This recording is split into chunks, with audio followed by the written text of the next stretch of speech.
کیا ہے طلبہ کدھر غائب ہیں؟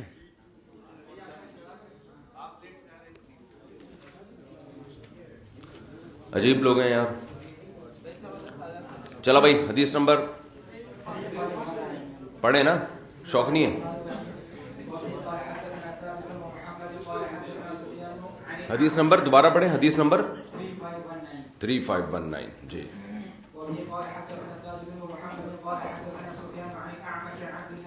ان کو بھی مائک لگا دو نا. اور واہ سبحان اللہ یار, آج تو بھائی ورنہ یوٹیوب پہ آئے گا. نہا دھو کے بیٹھے ہو نا, چلیں چلیں جی حضرت نا.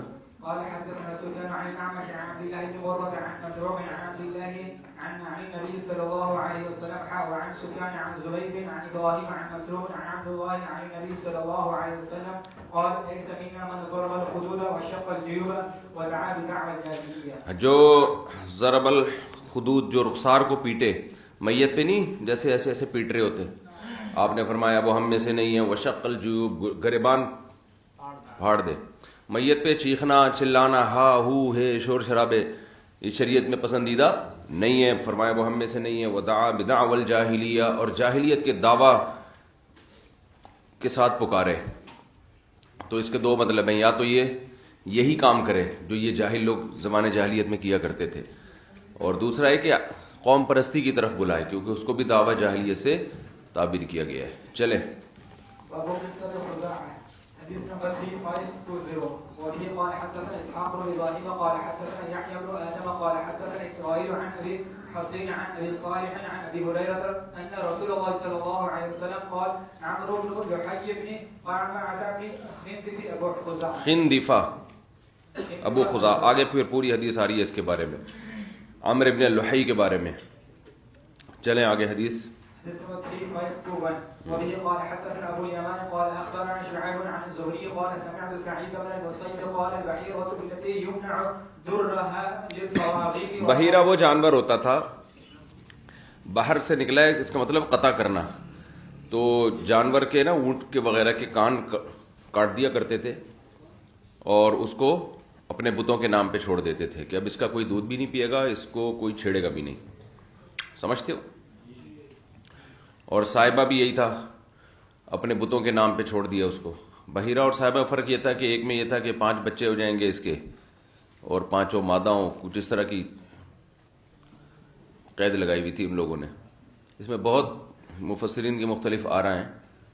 تو مادی بچوں کی ایک مخصوص تعداد ہو جاتی تو اس کو صاحبہ کہتے, اور ایک خاص تعداد کی ہوتی تو بحیرہ بنا دیتے اس کو. لیکن دونوں کا حاصل یہی تھا کہ جس جانور نے ایک خاص نوعیت کی خدمت کی ہو تو اس جانور کو پھر بتوں کے نام پہ, بتوں کی تعظیم میں چھوڑ دیا کرتے تھے. پھر ان سے کوئی تعرض نہیں ہوتا تھا, یعنی کوئی چھیڑ چھاڑ نہیں, نہ اس کا دودھ پینا جائز تھا, اس طرح کیا کرتے تھے. چلیں ذروها للطواغيت ولا يحلبها احد من الناس وسائبة التي كانوا يسيبونها لآلهتهم فلا يحمل ہاں, عليها اس پہ وزن بھی نہیں رکھتے تھے صاحبہ پہ. قال وقال ابو هريره قال النبي صلى الله عليه وسلم رايت عمرو بن عامر الخزاعي يجر قصبه في النار وكان اول ما آپ صلی اللہ علیہ وسلم نے عمرو ابن عامر الخزاعی کو دیکھا, جو ابن لحی تھا نا جس کا پیچھے حدیث میں تذکرہ آیا ہے. تو آپ نے فرمایا میں نے اس کو دیکھا کہ وہ اپنی آنتیں گھسیٹ رہا ہے جہنم کی آگ میں, کیونکہ زمانہ جاہلیت میں یہ وہ شخص تھا جس نے صاحبہ جانوروں کی بنیاد رکھی. اس نے یہ رسم مشرکین میں جاری کی تھی, حالانکہ اس وقت اسلام نہیں آیا تھا. اس سے پتہ چلتا ہے کہ اسلام آنے سے پہلے بھی شرک قابل معافی نہیں ہے. اسلام کی خبر نہ بھی پہنچی ہو تو مشرک کی معافی نہیں ہے. تو اس نے چونکہ شرک کی بنیاد رکھی جانوروں کو بتوں کے نام پہ چھوڑنے کی, تو اپنی آنتوں کو جہنم کی آگ میں گھسیٹے گئی ہے. چلیں بھائی آگے حدیث. حضرت ابو ذر رضی اللہ تعالیٰ عنہ کے اسلام قبول کرنے کا واقعہ. حضرت ابو ذر رضی اللہ تعالیٰ عنہ زمانہ جاہلیت میں بھی عبادت گزار تھے, اور دنیا کی بے رغبتی آپ کی طبیعت میں شامل تھی. تو صحابہ میں, ان صحابہ میں آپ کا شمار ہوتا ہے جنہوں نے دنیا سے ظاہری طور پر بھی کنارہ کشی کی ہے. چلیں حديث نمبر 3522 وبه قال وحدثنا عمرو بن عباس حدثنا عبد الرحمن بن مهدي حدثنا المثنى عن ابي جراد عن ابن عباس رضي الله عنهما قال لما بلغ ابا ذر مبعث النبي صلى الله عليه وسلم قال کون سی حدیث پڑھ رہے ہیں میرے بھائی؟ حدیث نمبر 3522 دوبارہ پڑھیں. وبه قال حدثنا عمرو بن عباس نہیں، ہمارے پاس تو زید بن اخزم. چلیں پہلے یہ پڑھ لیں حدثنا زید بن اخزم والی حدیث. وبه قال حدثنا زيد بن أحزم قال حدثنا أبو قتيبة سلم بن قتيبة قال حدثني مثنى بن سعيد القصير قال حدثنا أبو جمرة قال قال لنا ابن عباس لا أخبركم بإسناد أبي ذر. حضرت عبداللہ بن عباس نے فرمایا کیا میں تمہیں ابو ذر کے اسلام کی خبر نہ دوں کہ کیسے اسلام لائے؟ أبي ذر قال قلنا بلى قال قال أبو ذر كنت رجلا من الغفار فبلغنا أن رجلا قد خرج بمكة يزعم أنه نبي فقلت لأخي انطلق إلى هذا الرجل وكلمه وأتني بخبره فانطلق فلقيه. قال ابو ذر كنت رجلا من غفار. حضرت ابو ذر اپنا خود اسلام کا واقعہ بتاتے ہیں کہ میں غفار قبیلے کا تھا. فبلغنا ان رجلا قد خرج بمکہ، ہمیں اطلاع پہنچی کہ مکہ میں ایک شخص ظاہر ہوا ہے یزعم انه نبی، اس کا یہ دعویٰ ہے کہ وہ نبی ہے. زعم یزعم کا معنی دعویٰ کرنا بھی. فقلت لاخی، میں نے اپنے بھائی سے کہا، ان کے بھائی کا نام تھا انیس، تو اپنے بھائی انیس سے کہا انطلق الی ھذا الرجل وکلمہ واتنی بخبرہ، جاؤ مکہ میں کسی شخص نے نبوت کا دعویٰ کیا ہے، جاؤ ان سے بات چیت کرو اور ان کے بارے میں مجھے اطلاع دو. دیکھو اس طرح خود سے تحقیق کرنا فرض ہے. یہ جو لوگ کہتے ہیں نا ہم غیر مسلم ماں باپ کے گھر میں پیدا ہو گئے تو ہمارا کیا قصور ہے، تو آپ چوروں کے گھر میں پیدا ہوتے تو چور بننا جائز تھا آپ کے لیے، چرسیوں کے گھر میں پیدا ہوتے تو چرسی بننا جائز تھا. تو جیسے برے کے گھر میں پیدا ہونے سے برا بننا جائز نہیں ہے، تو کسی مذہب کے گھر میں پیدا ہونے سے وہ مذہب کا قبول کرنا جائز نہیں ہے اگر اس مذہب کے غلط ہونے کی دلیل ہو. ہاں اگر آپ کو کے پاس یہ دلیل ہے کہ آپ ہندو گھر میں پیدا ہوئے اور ہندو کے صحیح ہونے کی دلیل ہے آپ کے پاس، تو 100 دفعہ فالو کریں اس کو. اگر آپ عیسائی گھر میں پیدا ہوئے اور آپ کے پاس دلیل ہے کہ عیسائی مذہب صحیح ہے تو 100 دفعہ فالو کریں. تو اس بیس پہ کہ میرے باپ دادا اس دین کو فالو کرتے تھے، یہ حجت، یہ کوئی دلیل نہیں ہے. تو حضرت ابو ذر تو مشرکین کے گھر میں پیدا ہوئے، لیکن ان کو پتہ چلا مکہ میں کسی نے نبوت کا دعویٰ کیا ہے، تو چونکہ اس وقت کوئی بھی ختم نبوت کا قائل نہیں تھا، حضرت عیسیٰ علیہ السلام کی ختم نبوت کا کوئی بھی قائل نہیں تھا. دیکھو یہ خود ایک بہت بڑی دلیل ہے رسول اللہ صلی اللہ علیہ وسلم کے آخری نبی ہونے کی، کہ جب نبی صلی اللہ علیہ وسلم نے نبوت کا دعویٰ کیا ہے تو کسی غیر مسلم نے یہ نہیں کہا کہ نبوت کا دروازہ بند ہو چکا ہے. نہ یہودی نے کہا، نہ عیسائی نے کہا. ان کو نبی پر اعتراضات تھے، نبی صلی اللہ علیہ وسلم پر تفتیش کے لیے آتے، کوئی مانتا کوئی نہیں مانتا، ضدی ہٹ دھرم ہوتا. لیکن یہ کسی نے اتنا سا بھی کوئی ضعیف کوئی کمزور روایت بھی ہم تک نہیں پہنچی ہے جس میں کسی نے یہ کہا ہو کہ حضرت عیسیٰ تو چونکہ آخری نبی اب نئے نبوت کا دروازہ ہی بند ہو گیا. اس کا مطلب وہ لوگ بھی جانتے تھے کہ نبوت کا دروازہ بند نہیں ہوا. اور جہاں نبی صلی اللہ علیہ وسلم کے بعد کسی نے دعویٰ کیا نا نبوت کا، تو مسلمانوں نے سب سے بڑی بحث یہ اٹھائی ہے کہ آپ تو آخری نبی تھے، نبوت کا دروازہ بند ہو چکا ہے. تو اب تو یہ بحث ہی غلط ہے. تو خود یہ اجماعی عقیدہ بھی ختم نبوت کی ایک بہت مضبوط دلیل ہے. تو یہاں بھی ایسا ہوا کہ حضرت ابو ذر نے فرمایا جاؤ دیکھو کون ہے بھائی، کس نے دعویٰ کیا ہے. تو خود سے تحقیق کی نا، یہ حق پرست ہونے کی علامت ہے کہ ہم جا کے دیکھیں تو صحیح کہ وہ ایسا تو نہیں اپنے دعوے میں سچے ہوں. تو کہتے ہیں بھائی فانطلقا فلقیہ ثم رجع، حضرت ابو ذر کے بھائی آئے، ملاقات کی اور تفتیش کر کے واپس چلے گئے. فقلت ما عندک، حضرت ابو ذر فرماتے ہیں میں نے پوچھا کیا خبر لائے ہو بھائی؟ فقال واللہ لقد رأیت رجلا یأمر بالخیر وینہی عن الشر، اللہ کی قسم میں نے ایسا شخص دیکھا جو لوگوں کو نیکی کا حکم دیتا ہے اور برائی سے روکتا ہے.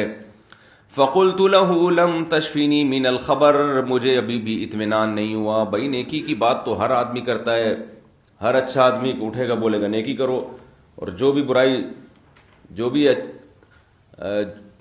لوگوں کو حکم دے گا تو برائی سے روکنے کا ہی حکم دے گا نا. اطمینان نہیں ہوا، میں خود جاؤں گا. چلیں عبارت پڑھیں. فأخذت جرابا وعصا ثم أقبلت إلى مكة فاخذت جرابا وعصا، میں نے تھیلا اٹھایا، لاٹھی اٹھائی، اپنا سامان اٹھایا، اس دور کا بریف کیس، اس دور کا بریف کیس اٹھایا، چلے بھائی. ثم أقبلت إلى مكة فرجعت لا أعرف. میں مکہ پہنچ گیا لیکن میں پہچان نہیں رہا تھا بھائی کون ہے نبی صلی اللہ علیہ وسلم، کون ہے ان میں. دیکھو کہ آپ صلی اللہ علیہ وسلم کی تواضع تھی کہ ایک نیا آدمی پہچان ہی نہیں پاتا تھا، نیا آدمی پہچان نہیں پاتا تھا. یہ تواضع تھی نا. آپ صحابہ میں عام لوگوں کی طرح رہتے تھے لیکن صحابہ آپ کا بہت احترام کرتے تھے. جب مجلس ہوتی تو پھر پتہ چلتا. چلیں بھائی. وأكره أن أسأل عنه وأشرب من ماء الزمزم. ہاں میں نے ناپسند سمجھا کہ میں ان کے بارے میں لوگوں سے پوچھوں، اس لیے کہ آپ کو خطرہ بھی تھا نا، لڑائیاں تھیں قبیلوں سے، آگے آ رہا ہے کہ آپ کو خطرہ تھا کہ کوئی مار نہ دے، کوئی دشمنی نہ نکالے. اور پھر وہ آپ چاہ رہے تھے کہ نیوٹرل ہو کے تحقیق کریں. جب پوچھ لیا جائے نا یہ کون ہے تو پھر لوگ، سامنے والا بھی ہوشیار ہو جاتا ہے. بھائی اگر کسی کے بارے میں آپ تحقیق کے لیے جائیں، اس کو پتہ چل جائے کہ میرے بارے میں تحقیق کے لیے آ رہا ہے، تو بعض دفعہ پھر وہ اپنی اصل حالت میں نہیں ہوتا. بھائی رشتے والے جب آتے ہیں، آپ نے دیکھا ہوگا نا، تو لڑکا اس دن جتنا نیک لگ رہا ہوتا ہے، کیا سچی مچی میں اتنا نیک ہوتا ہے؟ سوال ہی پیدا نہیں ہوتا. یا لڑکی کو جس دن رشتے میں دیکھنے کے لیے جاؤ تو جس طرح وہ لگ رہی ہوتی ہے سچی مچی میں. ابھی میرا ایک بیان کسی خاتون نے نا میرے خلاف واٹس ایپ پہ کلپ چلایا، پتہ نہیں شاید یوٹیوب پہ بھی ڈالا ہو، کہ میرا بہت ریکارڈ لگایا اس نے کہ یہ دیکھو یہ کتنا عورتوں کی توہین کر رہا ہے. اس میں یہ ہے کہ میں نے کوئی لطیفہ سنا ہے کہ ایک بندے نے بغیر دیکھے شادی کی، تو جب گھونگھٹ اٹھایا تو وہ لڑکی بدصورت تھی، اس کو وہ والی جیسی دیکھی تھی دکھائی جی گئی تھی وہ اس طرح نہیں تھی. تو اس نے کہا یہ وہ مال ہی نہیں ہے جو دکھایا گیا تھا، جو ڈیلیوری ہوئی ہے وہ اس مال کی نہیں ہوئی ہے، یہ مال کچھ اور دکھایا کچھ اور ہے، مال ڈیلیور کچھ اور کیا ہے. تو اس نے کہا کہ دیکھو عورتوں کو مال کہہ رہا ہے، یہ مال انسان کو کیا کہہ رہا ہے جیسے. تو یہ لطیفہ ہے یار، اس کو حقیقت پہ تھوڑی لے جائے. تو ہیں ہاں 100 روپے، وہ تو خیر اس میں تو مال نہیں کہا نا. تو اس خاتون نے میرے خلاف کلپ بنایا کہ دیکھو عورتوں کی توہین کر رہا ہے مال کا. بھائی یہ لطیفہ ہے یار، اس کو اتنا سیریس کیوں لینا ہے یار. ہاں وہ ناراض ہونے کی، دیکھو یہ مال کہہ رہے. تو بھائی انہوں نے فرمایا کہ میں اپنے بارے میں نہیں ان سے پوچھ رہا تھا. وہ اشرب من ماء زمزم، میں نے زمزم کا پانی پیا. وہ اکون فی المسجد فمر بی علی، علی گزرے. ہو سکتا ہے اس وقت حضرت علی کو آپ نہ پہچانتے ہو، حضرت ابو ذر رضی اللہ تعالیٰ عنہ، لیکن بعد میں تو اب تو یہ واقعہ تو بعد میں بیان کر رہے ہیں نا. کہتے ہیں علی گزرے فقال کأن الرجل غریب، حضرت علی نے دیکھا کہ لگتا ہے کہ یہ بندہ مسافر ہے، باہر سے آیا ہوا ہے. قال قلت نعم، میں نے کہا ہاں ہاں. انہوں نے پوچھا کہ تم مسافر ہو؟ میں نے کہا جی. فقال فانطلق الى المنزل، حضرت علی نے فرمایا چلو بھائی گھر چلو. قال فانطلقت معه، میں آپ کے ساتھ ہو لیا. لا يسألوني عن شيء، وہ مجھ سے کچھ پوچھ ہی نہیں رہے تھے کیوں آئے، کیسے آئے، کیسے آنا ہوا. ولا اخبره، میں خود بھی نہیں بتا رہا تھا. حضرت علی نے تو اکرام کیا نا کہ کوئی اجنبی ہے تو یہ عزت دار لوگوں کی علامت ہوتی ہے. اجنبی آدمی کو سب سے پہلے کھانے پینے کا، رہائش کا انتظام کرتے ہیں، پھر اس کے بعد پوچھتے ہیں کہ جی کیسے آنا ہوا. تو حضرت علی رضی اللہ تعالیٰ عنہ ان کو لے گئے. فلما اصبحت غدوت الى المسجد، جب صبح ہوئی تو میں مسجد نبوی میں آیا. لاسأل عنہ، اب جا کے میں پوچھتا ہوں بھائی. ولیس احد یخبرونی عنہ بشیء، کوئی بھی مجھے خبر نہیں دے رہا تھا. قال اچھا یہ تو دوبارہ آ گیا. اچھا فمر ربی علی، دوبارہ حضرت علی کا گزر ہوا. فقال اما نال للرجل یعرف منزلہ بعد، بندے کو یہ بات نہیں پہنچی ہے کہ وہ اپنی منزل کو، اپنے ٹھکانے کو پہچان لے اس کے بعد بھی، یعنی ابھی تک کوئی انتظام نہیں ہوا. قال قلت لا، میں نے کہا نہیں. قال فانطلق معي، قال فقال ما امرك، انہوں نے کہا، حضرت علی نے کہا میرے ساتھ آ جاؤ. پھر پوچھا کہ کیوں آئے ہو. وما اقدمك هذه البلدہ، اس شہر میں تمہیں کون سی چیز لے کر آئی ہے. دوسری دفعہ میں حضرت علی نے یہ سوال پوچھا.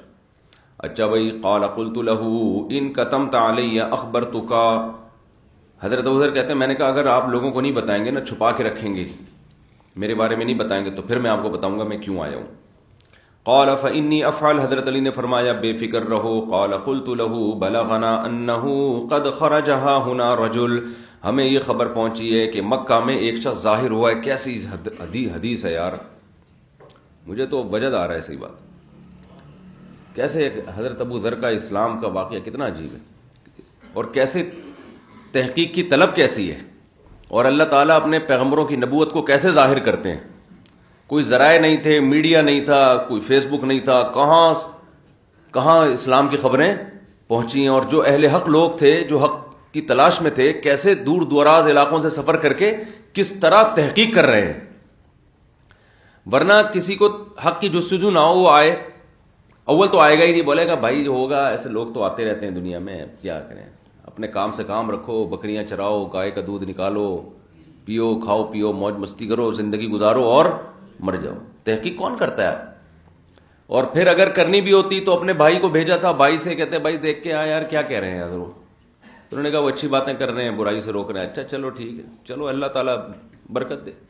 کیا خیال ہے, اچھی باتیں کر رہے ہیں تو اللہ کرے کہ اور اچھا کرے, جو اچھا کرے اللہ اس کے ساتھ اچھا کرے, جو برا کرے اللہ اس کے ساتھ برا کرے. اس طرح کے دو چار روایتی الفاظ کہہ دیتے. بھائی کو کہا نہیں بھائی تسلی نہیں ہوئی ہے یار, اچھی باتوں کا تو بہت سے لوگ حکم دیتے ہیں. خود سفر کر کے آئے, خطرہ بھی ہے کیونکہ عرب میں دشمنیاں ہوتی تھیں, اور پھر کیسے چھپتے پھر رہے ہیں, تفتیش کر رہے ہیں کہ بھئی تاکہ میں حقیقت تک پہنچوں.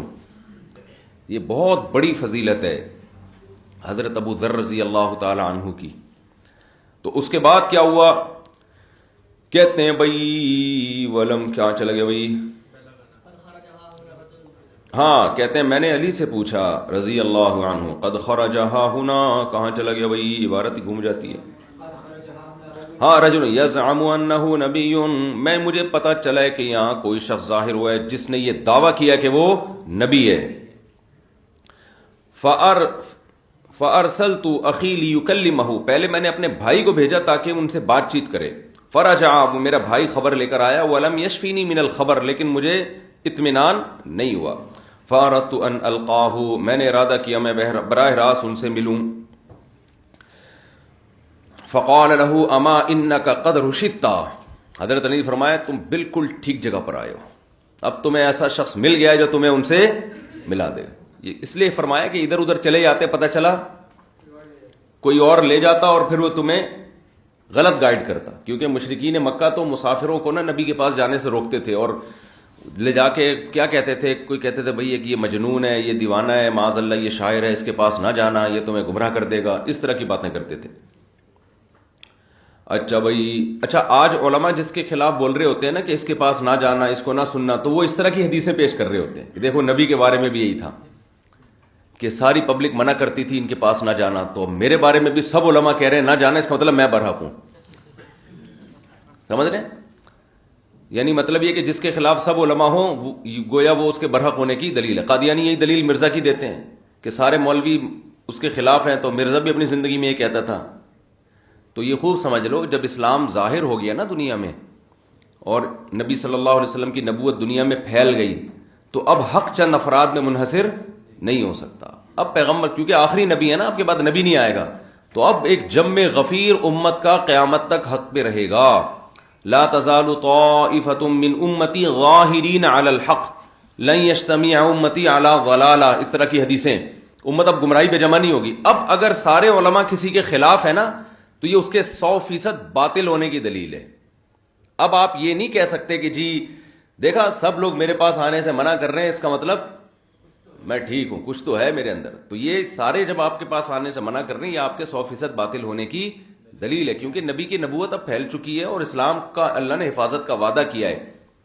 تو اب وہ امت گمراہی پہ جمع نہیں ہوگی. جس چیز پہ جمع ہو رہی ہے وہ گمراہی ہو نہیں سکتی. سمجھتے ہو کہ نہیں سمجھتے؟ اب جو ہے نا, آپ اپنے آپ کو برحق اگر ثابت کرتے ہو تو آپ کو یہ کہنا پڑے گا کہ علماء میں بہت بڑی تعداد میرے ساتھ ہے. اب برحق ہونے کی یہ دلیل ہے کہ دیکھو علماء سے میرے بارے میں پوچھو, اکثر علماء مجھے برحق مانتے ہیں.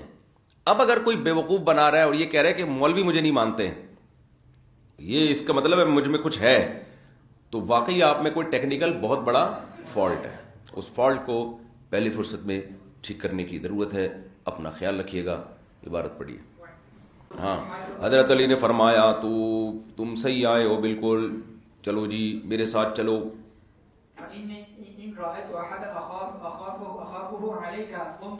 یار میں نا اس پہ انگلی رکھوں گا, یہ ہمیشہ عبارت غائب ہو جاتی ہے مجھ سے.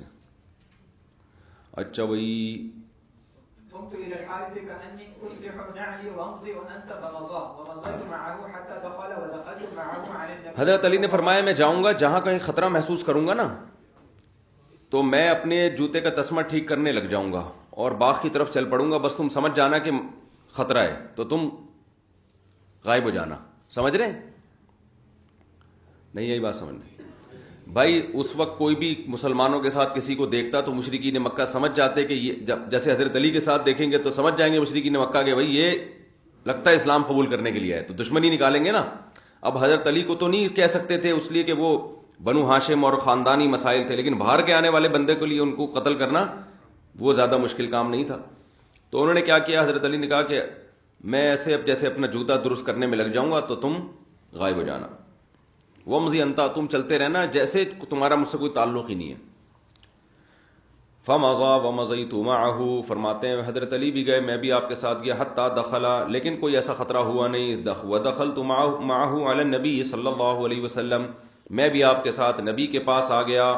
فقلت له اعرض علی الاسلام, میں نے عرض کیا یار کہ مجھ پر اسلام کو پیش کریں, یعنی بتائیں اسلام کیا ہے, آپ کن باتوں کی تعلیم دیتے ہیں. فعرضه, نبی صلی اللہ علیہ وسلم نے اسلام بتایا کہ یہ اسلام ہے.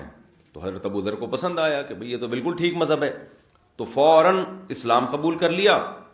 فاسلمت مکانی, ادھر ہی کھڑے کھڑے میں نے اسلام قبول کر لیا.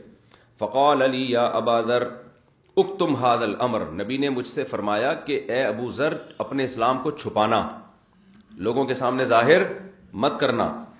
ورجع الى بلدک, اور اپنے شہر چلے جاؤ. فاذا بلغک ظہورنا فاقبل, جب ہمارے اسلام کی خبر دنیا میں پھیلنا شروع ہو جائے تو پھر آنا. سمجھ رہے ہو؟ اپنے شہر چلے, کیا ہے کہ ایک جملہ وجد والا ہے, یعنی آپ صلی اللہ علیہ وسلم کو بھی اتنا 100% اپنے برحق ہونے کا یقین تھا کہ اتنی کمزوری کی حالت میں کہ کوئی اسلام قبول کرنے کے لیے آ رہا ہے تو چھپتا پھر رہا ہے وہ, اور آپ فرما رہے ہیں کہ عنقریب اسلام ظاہر ہوگا اور پھیلنا شروع ہوگا. تو ابھی تم کمزور ہو, لوگ تمہیں نقصان پہنچائیں گے, تو ابھی چھپا کے رکھو اسلام کو, عنقریب اللہ اس کو غالب کرے گا, پھر آ جانا. سمجھتے ہو مصلحت بھی دیکھو کتنی زبردست. لیکن حضرت ابو ذر نے فرمایا والذی بعثک بالحق, اس ذات کی قسم جس نے آپ کو حق کے ساتھ بھیجا ہے, لأصرخن بها, میں چیخ چیخ کے لوگوں کو بتاؤں گا کہ میں مسلمان ہو گیا ہوں. کیا مطلب, کسی کے باپ میں دم ہے تو روک کے دکھائے, نقصان کا ڈر ہے تو برداشت کر لیں گے. سبحان اللہ. بین اظہرہم, لوگوں کے بیچ میں جا کے, کراؤڈ میں جا کے بتاؤں گا کہ میں مسلمان ہو گیا ہوں, یہی مکہ میں بتاؤں گا. پھر اس کے بعد کیا کیا حضرت ابو ذر نے, آپ لوگ کے تو جوش جذبات ہی مر چکے ہیں بالکل. صبح سے بیٹھے ہوتے ہیں نا, صبح اٹھتے ہیں بیت الخلا جاتے ہیں, شلوار کندھے پہ لٹکی ہوئی ہوتی ہے, اس کے بعد پھر وہ نکلتا ہی نہیں ہے تو گھنٹہ کھڑے رہتے ہیں وہاں, جذبات آتے اس سے ختم ہو جاتے ہیں. پھر وہاں بیٹھ کے پھر دوسرے کو ترساتے ہیں, باہر دوسرا تعلیم کھڑا ہوتا ہے, پھر وہاں سے آئے, پھر ادھر مسجد میں گئے, وہاں سردے میں آدھی جماعت تو سو رہی ہوتی ہے سردے میں, اٹھتے ہی نہیں ہے. پھر وہاں سے ایک روٹین ہے, پھر وہاں جا کے گئے, پھر ناشتہ کیا, پھر کلاس لگی, پھر وہ کئی سالوں سے اس روٹین پہ چلتے چلتے نا طلبہ کے جتنے بھی تازیے ہیں وہ ٹھنڈے ہو جاتے ہیں اور فیوز اڑ جاتے ہیں. اس لیے میں کہتا ہوں صبح آؤ مدرسے, شام کو گھر جاؤ, یہ روٹین ہوتی ہے صحیح. یہ جو پڑ جانے والی روٹین ہے نا, اس میں آدمی اختلاف اللیل والنہار, یہ اللہ نے بار بار ایک نشانیوں میں سے ایک نشانی بتائی ہے, دن رات کا اختلاف. تو انسان کی طبیعت میں بھی اختلاف ہے. آپ اسکول کے بچوں کو دیکھو, صبح صبح بھاگتے دوڑتے اسکول جا رہے ہوتے ہیں کیونکہ شام کو گھر آئے ہوتے ہیں وہ. آپ لوگ ادھر ہی سو کے ادھر ہی اٹھے, پھر ادھر ہی گئے, پھر یوں آئے, پھر مولانا قاسم صاحب, پھر استاد جی کی نصیحتیں, پھر یہ پھر وہ ایک روٹین ہوتے ہوتے ہوتے ہوتے بھول جاتے ہیں. پہلے یہ بھولتے ہیں کہ ہم جامعۃ الرشید میں کیوں آئے, اس کے بعد یہ بھولتے ہیں کہ ہم اس دنیا میں کیوں آئے. یہ حساب ہوتا ہے. چلو شام کو گھر جاؤ, صبح دوڑتے دوڑتے آؤ, اس سے طبیعت میں تازگی ہوتی ہے. چلو بھائی, ہاں تو یہ آ گئے مسجد حرام میں. حضرت ابو ذر رضی اللہ تعالیٰ عنہ مسجد حرام آ گئے, اس میں قریش پہلے سے بیٹھے ہوئے تھے. تو حضرت ابو ذر نے فرمایا یا معاشر قریش انی اشہد, میں گواہی دیتا ہوں اللہ الہ الا اللہ, اللہ کے سوا کوئی عبادت کے لائق نہیں, واشہد ان محمدا عبدہ ورسولہ, اور میں گواہی دیتا ہوں کہ محمد صلی اللہ علیہ وسلم اس کے بندے اور رسول ہیں. فقالوا قوموا الى هذا الصبي, سب نے کہا بھائی پکڑو اس کو, یہ بے دین ہو گیا ہے, ٹھیک ہے نا, باپ دادا کے دین کو چھوڑ دیا. فقاموا, سارے کھڑے ہو گئے. فضربت, تو اتنا مارا گیا, لاموتا, اتنا مارا کہ میں مر جاتا. فادرکنی العباس, حضرت عباس آئے, وہ بھی اس وقت تک مسلمان نہیں ہوئے تھے, تو حضرت عباس آئے, انہوں نے فاکب علیہ, انہوں نے مجھے بچایا, میرے اوپر گر گئے. ثم اقبل علیہم, اور قوم سے کہنے لگے ویلکم, تم تباہ ہو جاؤ, تقتلون رجلا من غفار, یہ غفار قبیلے کا آدمی ہے, تم اس کو قتل کر رہے ہو. ومتجرکم وممرکم علی غفار, تمہاری تجارتیں جب ہوتی ہیں, تم شام کی طرف جاتے ہو تو راستے میں غفار قبیلہ پڑتا ہے, یہ بندہ مر گیا تو غفار قبیلے سے تمہاری جنگ, تمہاری تجارتیں ختم. تو فاقلعوا عنی, کہتے ہیں وہ جب یہ سنا تو چھوڑ دیا, انہوں نے بولا بھائی یہ مسئلہ ہمارے لیے کیا ہو جائے گا, آگے ہماری تجارت بند ہو جائے گی. بزنس کے پوائنٹ آف ویو سے جو ہمارا اقدام ہے یہ ٹھیک, بزنس پوائنٹ آف ویو سے ہم غلط کر رہے ہیں. فلما ان اصبحت الغدا, اب دیکھو حضرت ابو ذر حالانکہ مسلمان ہو گئے تھے, لیکن ان کو پتا تھا کہ غفار قبیلے کو انہوں نے ان کے مذہب کو چھوڑ دیا ہے, لیکن عرب میں جو رشتہ داری ہے نا وہ بہت مضبوط ہوتی ہے, یعنی وہ قوم خود ان کے خلاف جتنے جو مرضی کرے لیکن کسی اور کو نہیں کرنے دے گی. سمجھتے ہو نا, عرب نے یہ تھوڑی کہا کہ یہ تو چونکہ مسلمان ہو گئے ہیں تو ان کی قوم تو اب ان کو خود ہی مار دے گی, ہمیں کیا ضرورت ہے. انہوں نے کہا نہیں بھائی, ہم نے کچھ کیا نا تو ان کی قوم ہم سے انتقام لے گی. فلما ان اصبحت الغدا, حضرت ابو ذر کہتے ہیں جب صبح ہوئی ہے نا تو میں دوبارہ آ گیا حرم میں. فقلت مثل ما قلت بالامس, پھر میں نے نعرہ لگایا. کتنی ہمت ہے یار, آپ خود سوچو یار, آپ کو کسی نے مارا کوٹا ہو, محلہ چھوڑ کے ہمیشہ کے لیے بندہ شارٹ ہو جاتا ہے. حضرت ابو ذر دوبارہ آئے اور کہنے لگے, پھر وہی کہا کہ اشہد ان لا الہ الا اللہ واشہد ان محمدا عبدہ ورسولہ. فقالوا قوموا الی ھذا الصبی, لوگوں نے کہا پکڑو یہ بے دین ہو گیا ہے. فصنع بی مثل ما صنع بالامس, وہی کچھ ہوا جو کل ہوا تھا. فادرکنی العباس, دوبارہ حضرت عباس آئے, مجھ پہ گر گئے, اور وہی انہوں نے قریش سے کہا کہ بھئی یہ غفار قبیلے کے ہیں, ان کی اگر مر گئے تو ہمارے لیے وہ تجارتی سفر بند ہو جائے گا. قال فکان اکتم, یہ نبی صلی اللہ علیہ وسلم نے جو ان کو حکم دیا نا اپنے اسلام کو چھپاؤ, یہ استحبابی ہے نا ان کی رعایت میں. جیسے آج بھی کوئی غیر مسلم مسلمان ہوتا ہے جس کا بہت شخص خطرہ ہوتا ہے کہ والدین قتل کر دیں گے یا رشتہ دار, تو اس کو بھی کیا حکم دیا جاتا ہے, بھائی چھپاؤ اسلام کو. ہر آدمی میں اتنا تپڑ نہیں ہوتا نا, دم نہیں ہوتا. بہت زیادہ بعض دفعہ یہ عیسائی لوگ اتنا نہیں کرتے, ہندو تو بالکل ہی اس کو, یہاں حالانکہ پاکستان اسلامی ملک ہے لیکن یہاں ہندو نہیں مسلمان ہونے دیتے کسی کو, ہو جائے اتنی سخت اس کو ٹینشن دیتے ہیں, جان کے دشمن ہو جاتے ہیں. تو پھر ایسی صورت میں, حالانکہ ہم جو ہندو مسلمان ہوتا ہے اس کو ہم ترغیب دیتے ہیں. کیا ہوا؟ تو ہم بھائی کیا کر رہے ہو, ہم تو جو مسلمان ہوتا ہے نا اس کو حکم دیتے ہیں کہ اپنے والدین کے ساتھ پہلے سے زیادہ اچھا سلوک کرو, کیونکہ قرآن کا حکم ہے نا, رشتہ داری جوڑو, رشتہ داروں سے کٹو نہیں, بس ان کو بتا دو بھائی میں آئندہ مسجد جاؤں گا مندر نہیں جاؤں گا, ختم. لیکن نہیں چھوڑتے وہ. تو ایسی صورت میں کتمان اسلام ہے, اسلام کو چھپایا جائے گا. اللہ میاں نے اجازت دی ہے اس کی, سمجھتے ہو. اپنا خیال رکھیے گا, لائن پہ رہیے گا. قرینہ ہے نا, دیکھو قرائن تو واضح ہے نا کہ ہاں آگے ہے کہ جب اسلام ظاہر ہو جائے گا یعنی قوت پکڑ لے گا, تو یہ نہیں ارشاد ہے نا, وہ خود سمجھ رہے ہیں کہ میری رعایت میں. تبھی حضرت ابو ذر نے کہا میں سب کو بتاؤں گا, تو نبی نے ان کو پھر منع نہیں کیا, کہا بھائی تمہارے اندر اگر ہمت ہے, عزیمت ہے تو ٹھیک. عزیمت تو یہی ہے کہ اسلام کو چھپایا نہ جائے, رخصت ہے کہ چھپا لیا جائے. جو آدمی خود ہمت کرے گا نا تو وہ خود ہمت کرے, آپ کے مشورے پر ہمت کرے گا تو پھر وہ ہمت ہوگی نہیں. آپ کسی کو کہہ رہے ہیں ڈٹ جا بھائی تو ڈٹ جا, تو وہ نہیں ڈٹے گا. اگر اس میں ہمت نہیں ہوگی وہ اور ڈر جائے گا. تو ہمت والا کام, عزیمت والا آپ اپنی مرضی سے کریں. دوسروں کو جو حکم دیا جائے گا وہ صرف اس حد تک حکم دیا جائے گا جو رخصت والا درجہ ہوگا. چلو بھائی,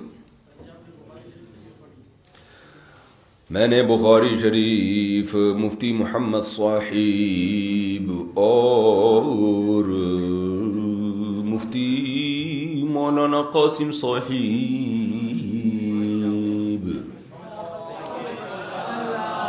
مفتی محمد صاحب نے پوری پڑھائی تھی. مفتی محمد صاحب تدریس میں بہت ایکٹیو ہیں. مفتی محمد صاحب نصاب ادھورا نہیں چھوڑتے تھے، بہت محنتی ہیں. اس سال بیمار ہوں گے استاد جی، ورنہ مفتی محمد صاحب جو کتاب ملتی تھی نا وہ نہیں چھوڑتے تھے، وہ بہت محنت سے پڑھاتے تھے. ابھی عمر ہو گئی، بیمار ہو گئے تو بیماری کی وجہ سے وہ معذور ہیں، حقیقت ہے. ورنہ ہمیں یاد ہے استاد جی کتاب لازمی ختم بھی کراتے تھے اور صحیح طریقے سے، ڈرخانے والا حساب نہیں ہوتا تھا. اللہ